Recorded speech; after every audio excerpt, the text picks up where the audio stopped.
Que Dios les bendiga. El tema para el día de hoy es una vida conforme a los deseos de la carne. Y tal vez usted se pregunte, ¿qué es una vida conforme a los deseos de la carne? ¿O a qué se refiere esto? Y vamos a ver a través de la Escritura cómo una persona conduce su vida cuando se está guiando por sus deseos, por sus instintos, y cuál es el fin de esta persona según la palabra del Señor. Vamos a iniciar en Judas capítulo 1 versículos 3 al 7. Leemos honrando al Padre, al Hijo y al Espíritu Santo, dice así. Queridos amigos, con gran anhelo tenía pensado escribirles acerca de la salvación que compartimos. Sin embargo, ahora me doy cuenta de que debo escribirles sobre otro tema, para rogarles que defiendan la fe que Dios ha confiado una vez y para siempre a su pueblo santo. Les digo esto porque algunas personas que no tienen a Dios se han infiltrado en sus iglesias, diciendo que la maravillosa gracia de Dios nos permite llevar una vida inmoral. La condena de tales personas fue escrita hace mucho tiempo, pues han negado a Jesucristo, nuestro único dueño y Señor.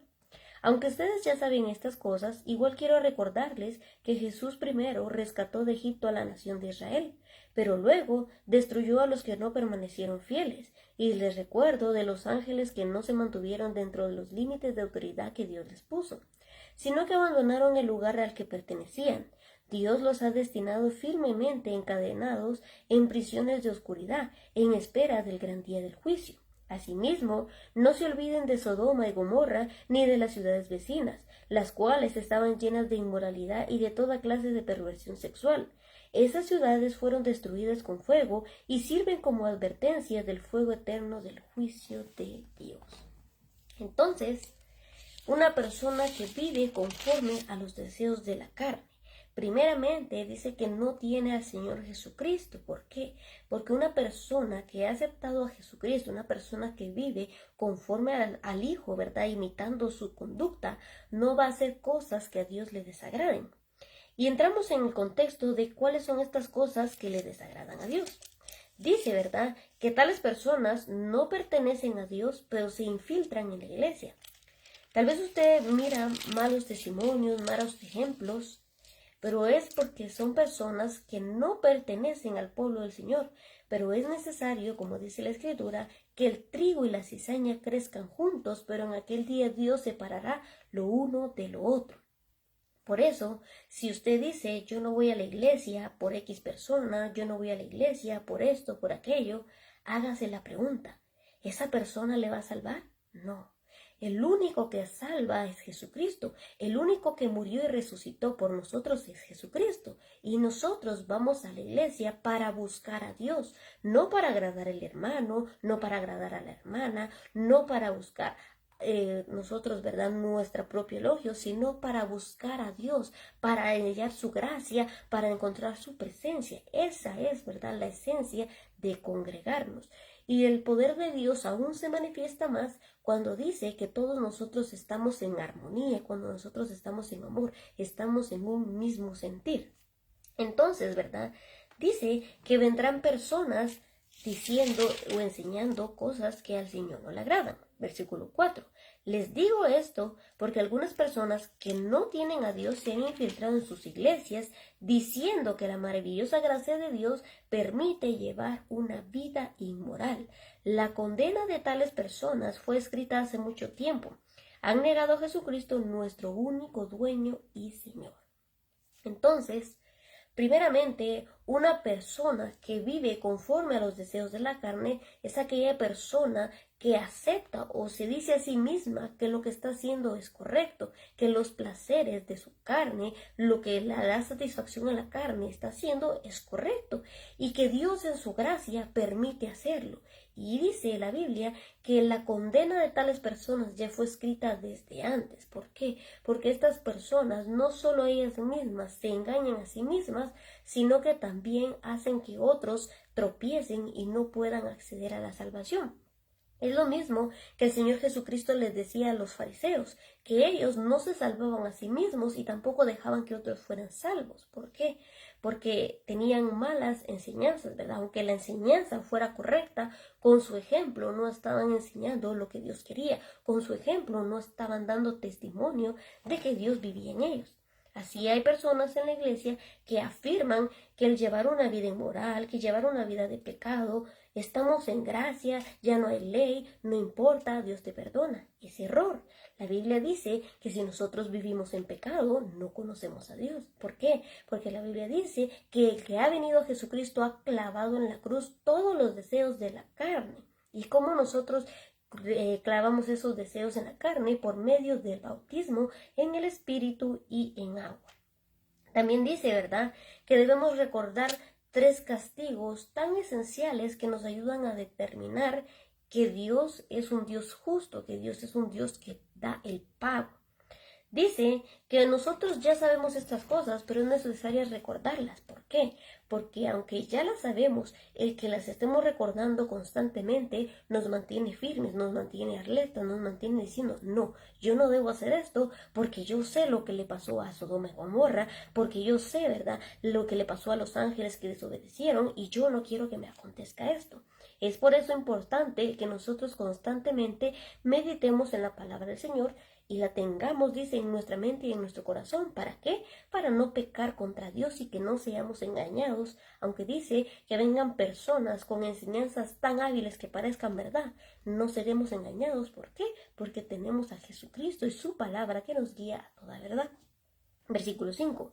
Aunque ustedes ya saben estas cosas, igual quiero recordarles que Jesús primero rescató de Egipto a la nación de Israel, pero luego destruyó a los que no permanecieron fieles.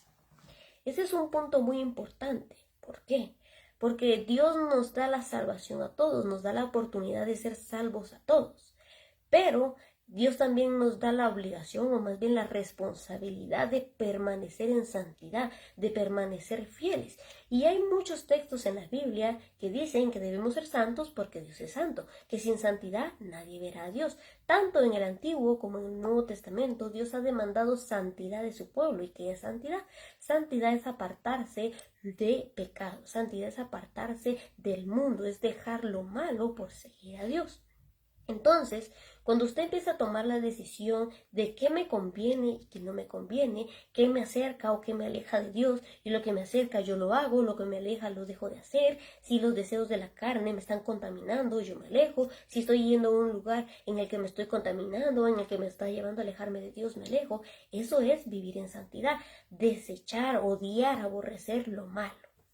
Y dice que debemos tener en cuenta que Dios rescató a Israel de Egipto, pero dice que los que no permanecieron fieles murieron.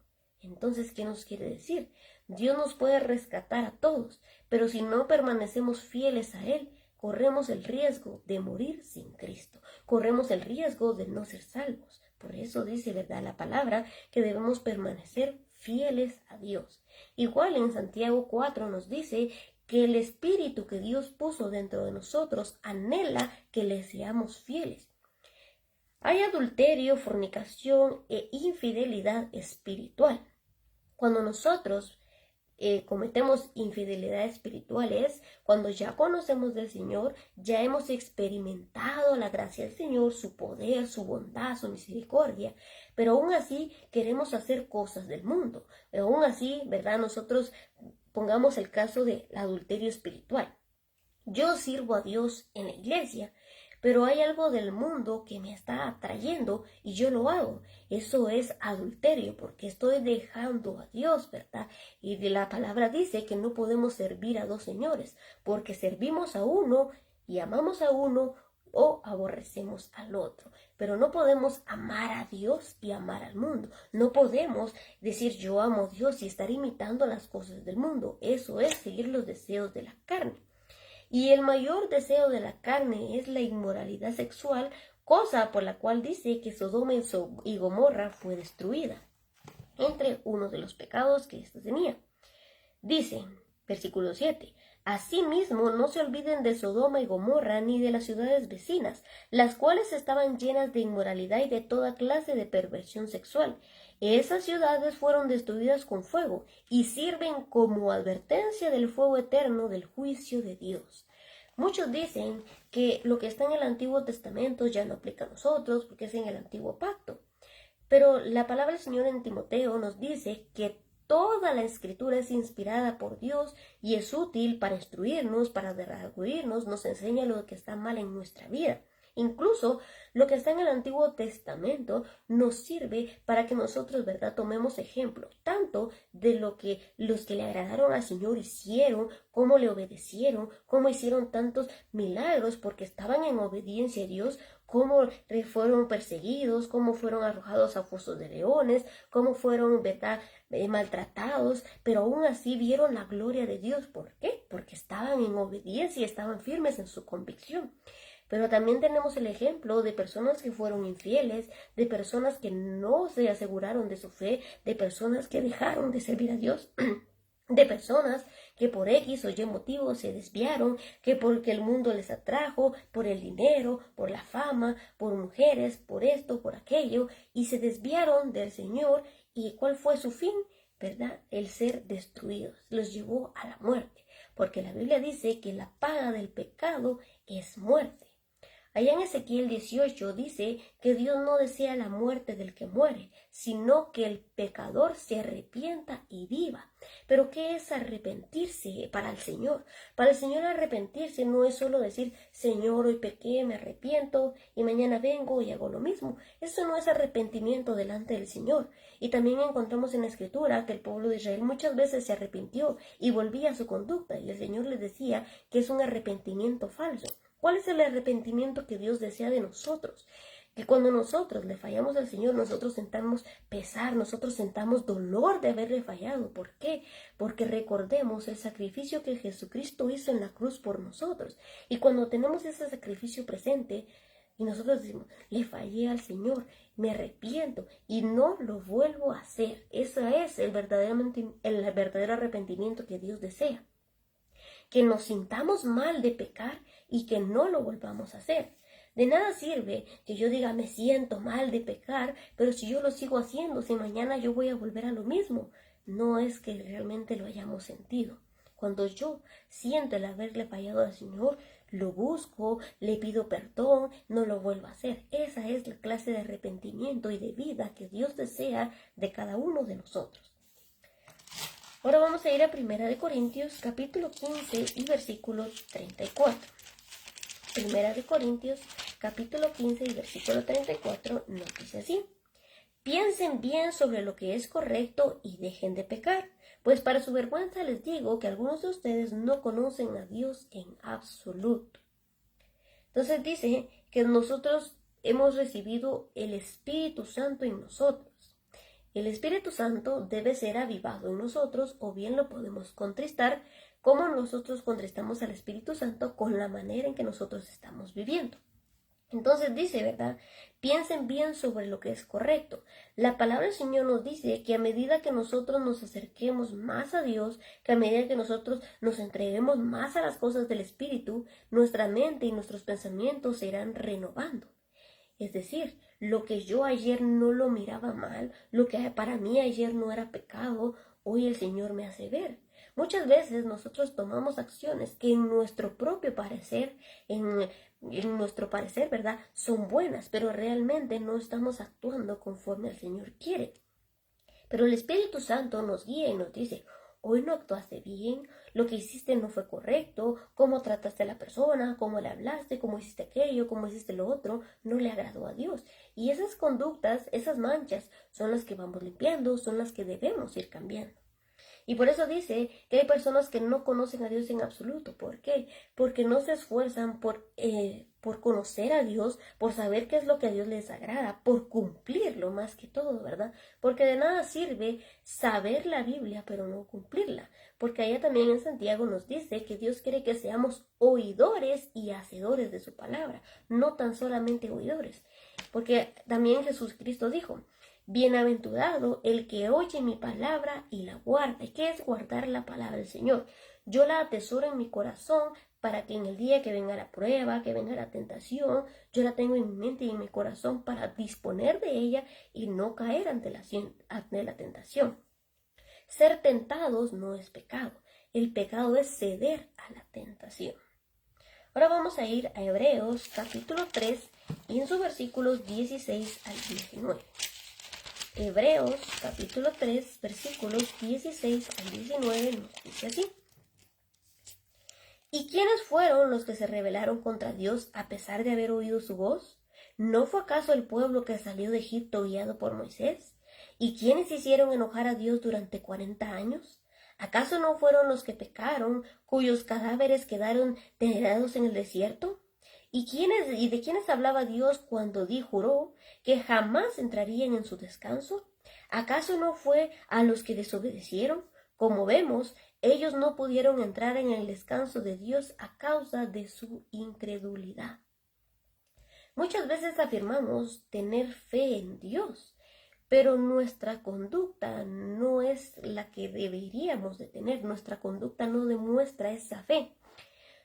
Muchas veces creemos que Dios es amor, que Dios es bondad y Dios es misericordia y Dios es eso. Pero muchas personas se niegan a la idea de creer que Dios es autoridad, que Dios es como nuestro Padre, y un padre dice que al hijo que ama lo corrige, que Dios disciplina. Muchas personas se niegan a la idea de creer que Dios viene y castiga, que Dios viene y disciplina. No, pero si Dios es amor, ¿cómo va a ser esto? Al contrario, porque Dios es amor, nos disciplina y quiere que seamos salvos. Y sin disciplina nosotros muchas veces no hacemos caso. Sin disciplina muchas veces seguimos haciendo lo que queremos. Pero dice, ¿verdad?, que a causa de su incredulidad ellos no entraron en el desierto. ¿Por qué incredulidad?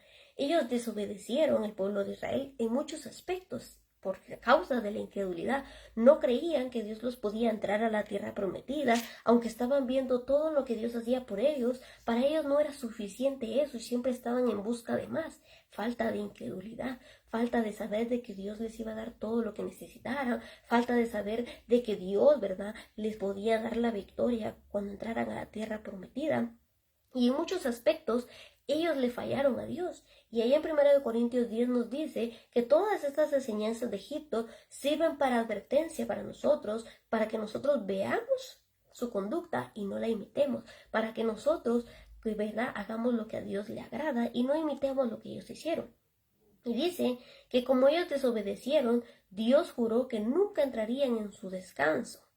¿Por qué? Por causa de su incredulidad. Muchas veces el no creer que Dios castigue nos lleva a vivir una vida de pecado, porque decimos Dios no castiga, Dios no condena, Dios, ¿verdad?, no pone disciplina. Pero lo cierto es que Dios nos disciplina y el contrario, por amor es que disciplina. La palabra del Señor dice que si Dios no nos disciplinara, entonces nos debemos preocupar porque no somos hijos de Dios. Vamos a leer en Hebreos capítulo 12, versículos 7 al 12. Dice así: al soportar esta disciplina divina, recuerden que Dios los trata como a sus propios hijos. ¿Acaso alguien oyó hablar de un hijo que nunca fue disciplinado por su padre? Si Dios no los disciplina a ustedes como lo hace con todos sus hijos, quiere decir que ustedes no son verdaderamente sus hijos, sino ilegítimos. Ya que respetábamos a nuestros padres terrenales que nos disciplinaban, entonces, ¿acaso no deberíamos someternos aún más a la disciplina del Padre de nuestro espíritu y así vivir para siempre? Pues nuestros padres terrenales nos disciplinaron durante algunos años e hicieron lo mejor que pudieron, pero la disciplina de Dios siempre es buena para nosotros, a fin de que participemos de su santidad. Ninguna disciplina resulta agradable a la hora de recibirla. Al contrario, es dolorosa. Pero después produce la apacible cosecha de una vida recta para los que han sido entrenados por ella. Por lo tanto, renueven las fuerzas de sus manos cansadas y fortalezcan sus rodillas debilitadas. Tracen un camino recto para sus pies, a fin de que los débiles y los cojos no caigan, sino que se fortalezcan. Vemos que Dios sí disciplina. ¿Por qué? Porque nos ama. Porque una mala conducta, porque una vida de pecado nos lleva a la muerte, a una condenación eterna. Entonces, si somos hijos de Dios y nosotros empezamos a caer en conductas, en desobediencia que al Señor no le agrada, Dios nos va a disciplinar si somos sus hijos. En otra versión dice hijos bastardos, en esta versión dice hijos ilegítimos. ¿Quién es un hijo ilegítimo? Un hijo que no tiene derecho a lo que su padre deja, ¿verdad? Sabemos que Dios tiene una herencia espiritual para cada persona que le ha reconocido y vive en obediencia a Él. ¿Cuál es esta herencia? Una vida eterna con Dios, una vida eterna sin llorar, sin sufrir, que en donde dice que tendremos alimento, en donde dice que tenemos una morada, en donde dice que tendremos un árbol de la vida que dará fruto, un árbol de medicina, donde Dios mismo estará con nosotros, donde dice que no habrá necesidad del sol ni de luna, porque Dios será nuestra luz, donde dice que no habrá necesidad de templo, porque Dios mismo será el templo. Entonces, la pregunta es, ¿cómo estás llevando tu vida? ¿Estás llevando una vida de acuerdo a la palabra del Señor conforme al Espíritu o estás llevando una vida conforme a la carne? Y más importante aún, ¿Dios te está disciplinando?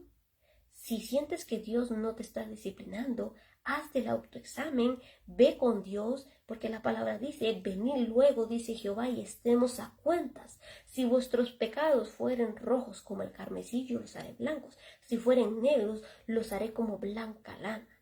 Dios te perdona, Dios te restaura, pero Él quiere que vengas. Él quiere también una transformación. Entonces dice, ¿verdad?, que Dios nos va a corregir. Y pone el ejemplo de nuestros padres. Dice que nuestros padres nos corrigen. Cuando hacemos mal, nos corrigen. Y estamos en una época en donde la humanidad, más la juventud, no desea ser corregida por sus padres. Imaginemos, si no quieren ser corregidos por su padre, muchos menos recibirán la disciplina que viene de nuestro Padre, dice, de nuestro espíritu. Si nosotros aprendemos a que Dios discipline, a dejarnos disciplinar por Dios, viviremos con Él para siempre. Dice, ¿verdad? Versículo 11, ninguna disciplina resulta agradable a la hora de recibirla, al contrario, es dolorosa, pero después produce la apacible cosecha de una vida recta para los que han sido entrenados por ella. Entonces dice, ¿verdad?, que la disciplina no siempre va a resultar agradable, no siempre va a ser satisfactoria, al contrario, nos va a doler, porque es la consecuencia del pecado. Pero porque Dios nos ama, nos está disciplinando. Porque si Dios no nos amara, porque si no fuéramos hijos de Dios, no fuéramos disciplinados. Entonces dice que esta disciplina producirá en nosotros una cosecha de una vida recta. ¿Para quiénes? Para quienes son entrenados por la disciplina. Incluso la palabra del Señor nos dice que la vara de corrección es para la espalda del necio. Si tú vives en obediencia, no es necesario que Dios use su vara de corrección. Pero si tú estás viviendo en desobediencia y constantemente Dios te habla y no obedeces, vendrá el momento en que vendrá la vara del Señor de corrección. Y si no viene en tu vida, es porque no has sido hijo de Dios. Y para ser hijo de Dios debemos vivir en obediencia a Dios e imitar lo que Jesucristo hizo aquí en esta tierra. Dice, ¿verdad?, que también debemos nosotros participar de la santidad del Señor. Vamos a leer en el versículo 10. Pues nuestros padres terrenales nos disciplinaban durante algunos años e hicieron lo mejor que pudieron. Pero la disciplina de Dios siempre es buena para nosotros, a fin de que participemos de su santidad. Dios es un Dios santo, un Dios sin mancha, un Dios sin corrupción, un Dios limpio. Por lo tanto, cuando Él nos disciplina es porque desea que estemos cerca de Él, porque una persona que está contaminada por el pecado no puede estar en la presencia de Dios. Por eso Jesucristo nos limpió, para que pudiésemos acceder nosotros a la presencia de Dios. Antes solo los sacerdotes podían acercarse a la presencia del Señor, pero ahora, por medio de Jesucristo, dice que todos somos sacerdotes espirituales y ofrecemos sacrificios espirituales que agradan a Dios. De manera que tenemos la total libertad de entrar ante su presencia y clamarle, orar con Él, hablar con Él. Y dice que si nosotros somos disciplinados y aprendemos a ser corregidos y aceptamos esta disciplina, vamos a participar de su santidad.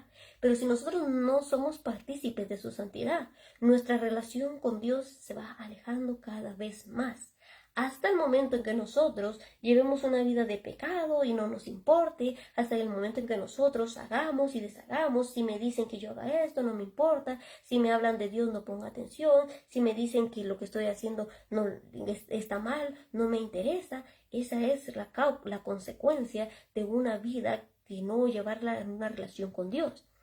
Pero cuando yo le fallé al Señor, pero soy disciplinada, pero Dios me disciplina, acepto su corrección, acepto su disciplina, entonces voy a participar de su santidad. Y como Dios no puede habitar donde hay pecado, es necesario que seamos limpios. Por eso yo podré establecer una relación con Dios. Y dice que por medio de Jesucristo, que es nuestro abogado defensor delante del Padre, quien murió por nosotros, nos limpió, pagó un alto precio, precio de sangre, que no tenía mancha ni arruga, ni él merecía morir, pero aún así se entregó por amor a nosotros. Gracias a él somos limpios, gracias a él nos podemos acercar al Padre, gracias a él nosotros podemos elevar nuestra voz y hablar con Dios. Ahora vamos a ir a Hebreos, capítulo 4, versículos 1 al 13. Hebreos 4, del 1 al 13, nos dice así. Todavía sigue vigente la promesa que Dios hizo de entrar en su descanso.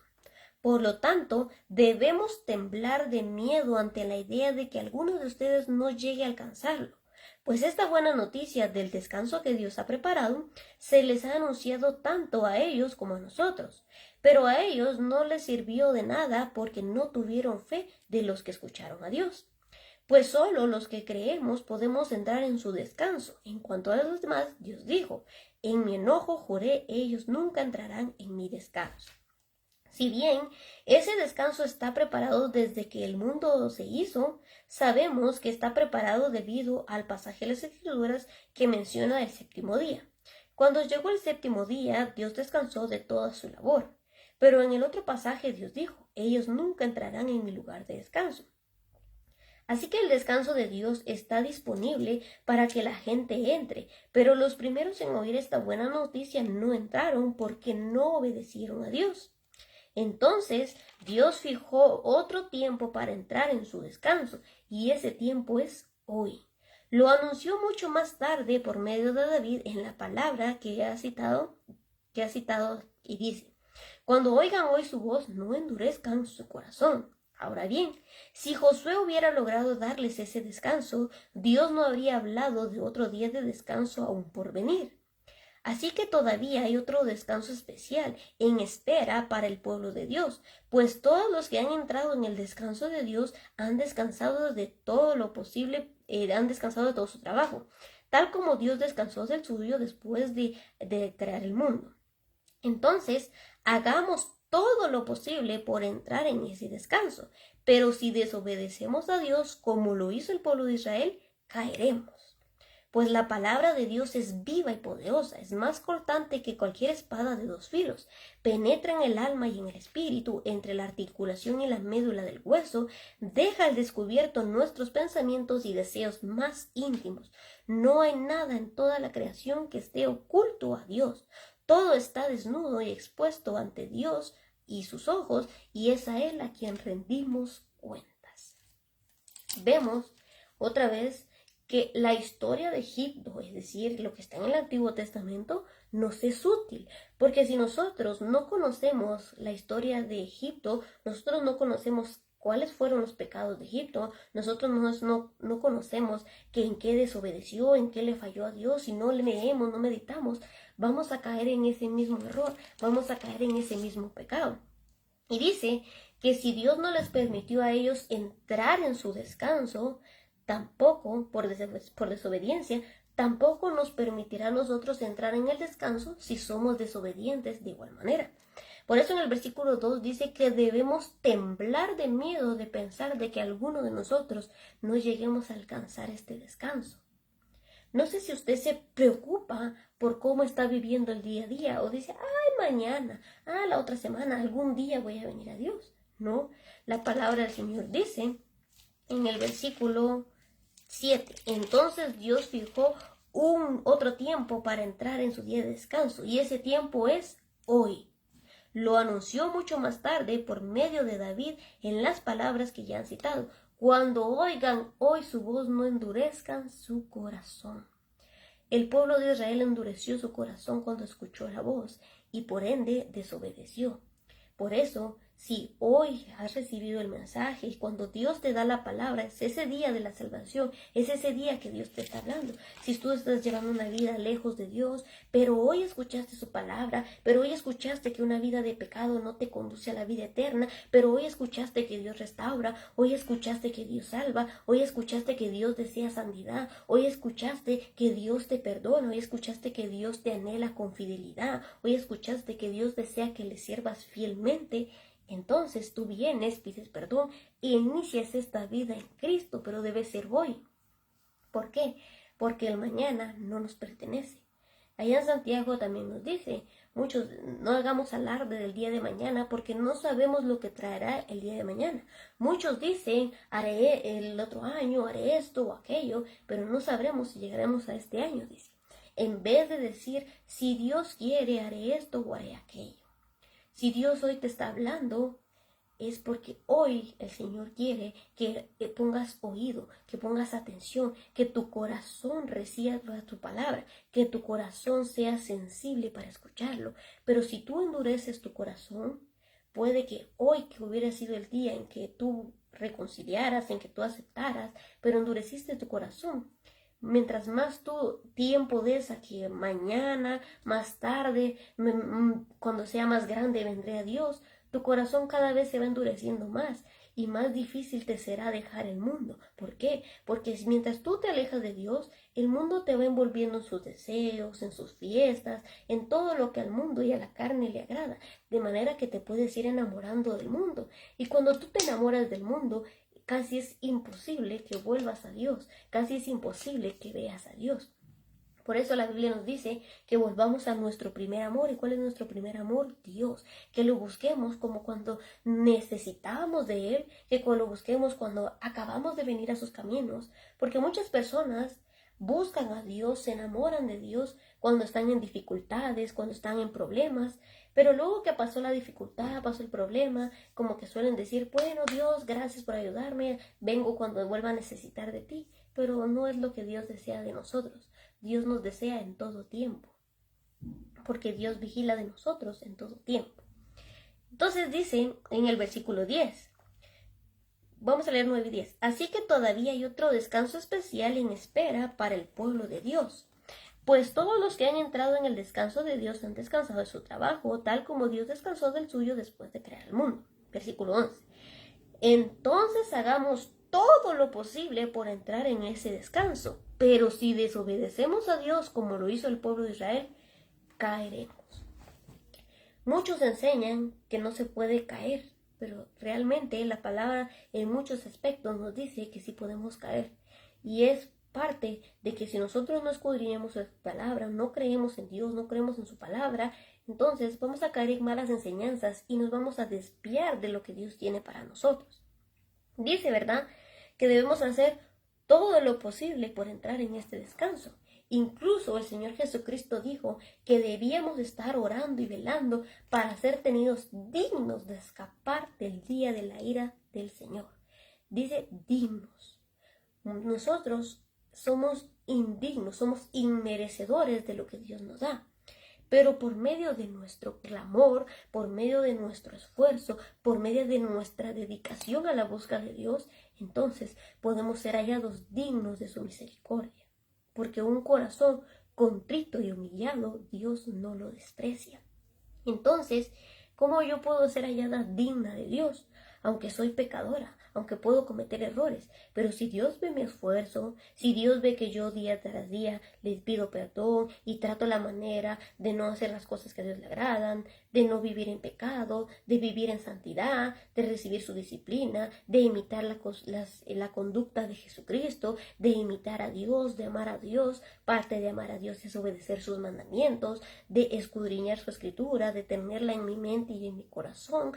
de guardar su palabra, de ponerla por obra, de meditar, dice su palabra, de día y de noche para que no me olvide de su ley y yo la pueda obedecer, y al yo obedecerla alcanzaré la bendición de Dios. Entender que bendición de Dios no solo puede ser material, la bendición de Dios es tener su presencia, la bendición de Dios es sentir su amor, la bendición de Dios es experimentar sus maravillas.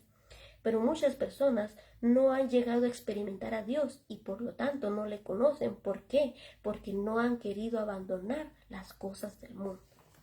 Entonces, vamos a ir ahora a 1 Corintios capítulo 10, versículo 6, que nos dice así.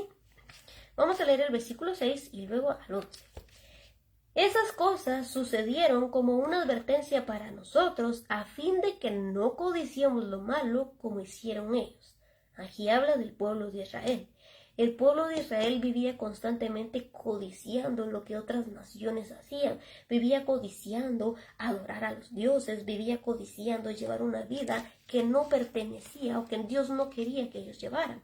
Pero por tanto su deseo, Dios les permitió que ellos hicieran lo que a Dios no le agradaba, pero como ellos así lo deseaban, ellos así lo codiciaban, lo esperaban, Dios se los permitió. Y cuando Dios les permitió esto, fue su destrucción. ¿Por qué? Porque ellos desobedecieron a Dios, se apartaron y murieron, perecieron. Por eso es importante que nosotros aprendamos a escuchar la voz de Dios, aprendamos a escudriñar su escritura para que veamos cuál es el mal que no debemos codiciar, para que veamos que Dios nos ama y porque nos ama nos corrige, porque nos ama nos llama, porque nos ama nos busca. Y ahora vamos al versículo 11. Esas cosas le sucedieron a ellos como ejemplo para nosotros. Se pusieron por escrito para que nos sirvan de advertencia a los que vivimos al fin de los tiempos. O sea, que estas cosas nos sirven de advertencia a nosotros. Si nosotros codiciamos lo malo, si nosotros le somos infieles a Dios, si nosotros idolatramos, si nosotros vamos en pos de dioses, si nosotros vamos en pos de las cosas del mundo, entonces vamos a perecer igual que el pueblo de Israel. Pero si nosotros, viendo el ejemplo de ellos, no lo imitamos, no codiciamos lo malo, no fornicamos, no adulteramos, no vamos, ¿verdad? Y hacemos las cosas que al Señor les agradan, entonces vamos a alcanzar la salvación. Porque así como unos perecieron por la desobediencia, otros fueron salvos por su obediencia. Entonces, si nosotros aprendemos a obedecer la voz de Dios, seremos salvos. Lucas 13, versículos 6 al 9 nos dice: Luego les contó la siguiente historia. Un hombre plantó una higuera en su jardín y regresó varias veces para ver si había dado algún fruto, pero siempre quedaba decepcionado. Finalmente le dijo al jardinero: Llevo 3 años esperando y no ha producido ni un solo higo. Córtala. Solo ocupa espacio en mi jardín. El jardinero respondió: Señor, dale otra oportunidad. Déjala un año más y le daré un cuidado especial y mucho fertilizante. Si el año próximo da higos, bien. Si no, entonces puedes cortarla. ¿Quién es el dueño de este jardín? Dios. ¿Quiénes somos los árboles que debemos dar fruto? Nosotros. ¿Quién es el que aboga? Jesucristo. Entonces dice que Dios vendrá un día buscando fruto de su pueblo, fruto de cada uno de nosotros. Y la palabra de Dios dice que todo árbol que no da fruto será cortado y echado al fuego.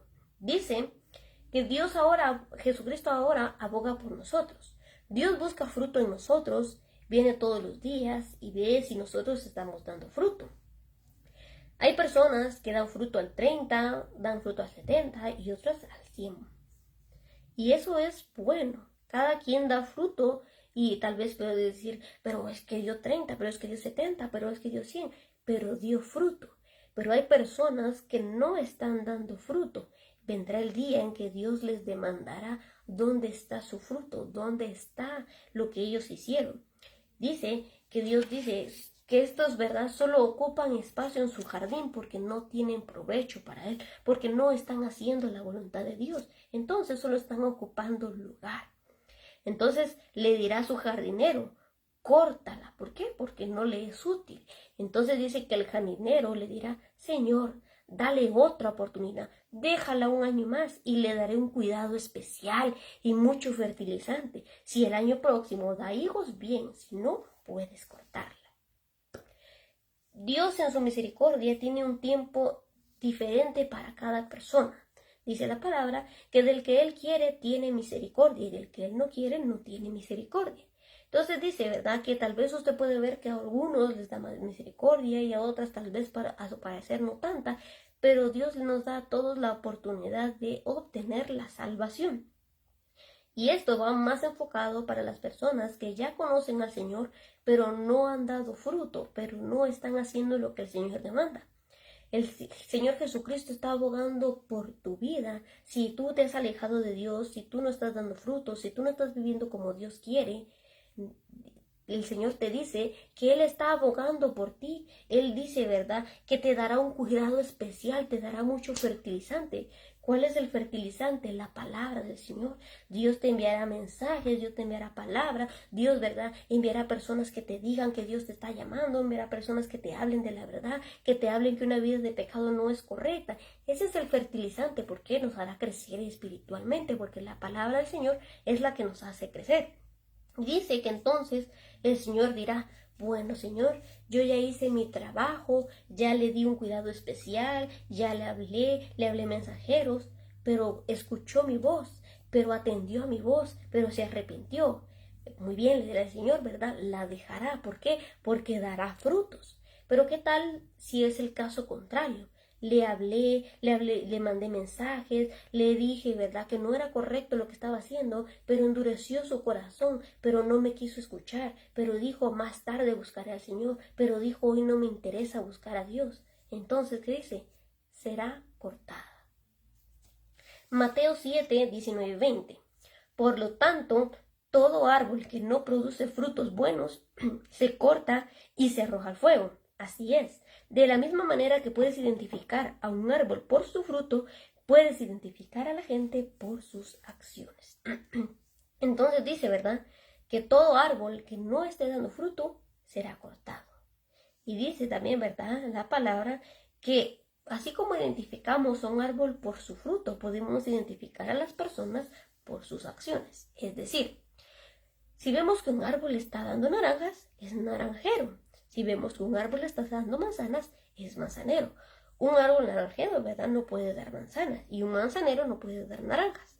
Por lo tanto, nos dice que también de la misma manera podemos identificar a las personas por sus acciones. Es decir, yo digo, creo en Dios, pero no estoy obrando como Dios quiere, no me estoy identificando por lo que digo yo que creo. De nada me sirve decir yo creo, pero no hacer. Dice que la fe sin obras es muerta. Yo debo creer en Dios, pero debo también hacer lo que Dios me pide para que vaya acompañado. Entonces dice, ¿verdad?, que si nosotros nos estamos enfocando en la palabra, si nosotros estamos obedeciendo a Dios y estamos dando esos frutos buenos de obediencia, de que se vea que nosotros nos esforzamos por obedecer al Señor, nos estamos identificando por lo que estamos haciendo. Pero si nosotros no buscamos a Dios, le desobedecemos, nos atraen las cosas del mundo, vamos en pos de nuestros deseos de la carne, entonces nos estamos identificando por este fruto. La pregunta es, ¿qué fruto estás dando tú hoy? Ahí en Gálatas 6:9 dice que no nos engañemos, Dios no puede ser burlado, pues todo lo que el hombre segare, eso también cosechará. Porque si sembramos para la carne, de la carne cosecharemos corrupción y muerte. Pero si sembramos para el Espíritu, del Espíritu cosecharemos vida eterna. Y también nos dice que no nos cansemos de hacer el bien, porque a su debido tiempo cosecharemos y no desmayamos. Vemos que si nosotros obramos como Dios quiere, damos frutos buenos, recibiremos buena recompensa, recibiremos la vida eterna. Esos son los frutos, vivir por el Espíritu, vivir agradando a Dios. Pero si nosotros, por el contrario, vivimos obedeciendo los deseos de la carne, vivimos en adulterio, fornicación, diciendo malas palabras, chistes groseros y muchas otras cosas más que se encuentran en Efesios 4, que lo podemos leer, entonces, ¿verdad?, dice que Dios vendrá y verá que no estamos dando esos frutos que Dios quiere, no estamos dando esos frutos que digan, sí es hijo de Dios. Entonces, seremos cortados y no somos hijos de Dios. Para concluir, vamos a terminar en Juan 15:2, que dice: Él corta de mí toda rama que no da fruto, y poda las ramas que sí dan fruto para que den aún más. Los que no dan frutos son cortados, terminan en muerte, pero los que dan frutos dice que son podados. Y la podación, ¿verdad? Puede ser un proceso en tu vida de dificultad, de dolor a lo mejor, de que sientas que te está doliendo, pero dice que nosotros somos como vasijas de barro en las manos del Señor. Y dice que cuando al alfarero no le gusta esa vasija, la rompe y la vuelve a hacer. Tal vez a Dios no le está gustando algo que estamos haciendo y sentimos que estamos siendo quebrados, pero es porque Dios nos está moldeando, porque Dios nos está construyendo, Dios nos está diciendo: quiero que seas así, quiero que hagas esto, quiero que conduzcas tu vida de esta manera, lo que hiciste aquí no me desagradó, lo quiebro y vengo y construyo. Y tal vez por eso sientas dolor, tal vez por eso sientas la prueba, pero es buena. ¿Por qué? Porque Dios está trabajando en tu vida, porque Dios está trabajando en mi vida. Y dice que si Dios está trabajando en nuestra vida es porque vamos a dar más fruto. Si tú no quieres dar más fruto, entonces no vas a ser podado. Pero si tú quieres dar más fruto, es necesario que sepas que vas a ser podado, que vas a ser probado, que vas a ser valorado, que vas a ser pesado. Entonces, espero que esta palabra haya sido bendición para cada uno de ustedes y que podamos, ¿verdad?, agradar al Señor cada día más, buscarle más. Y era en Efesios 5, lo que tenemos que leer acerca de los deseos de la carne, acerca de lo que no tenemos que hacer, para que nosotros vayamos entendiendo más lo que Dios desea de nosotros. Y si nosotros, ¿verdad?, vivimos en obediencia a Dios, somos verdaderamente sus hijos y su palabra vive en nosotros. Espero que haya sido reconfortante esta palabra y que Dios, ¿verdad?, produzca ese fruto espiritual en nosotros cada día más, que podamos dar más y más fruto. Que Dios les bendiga.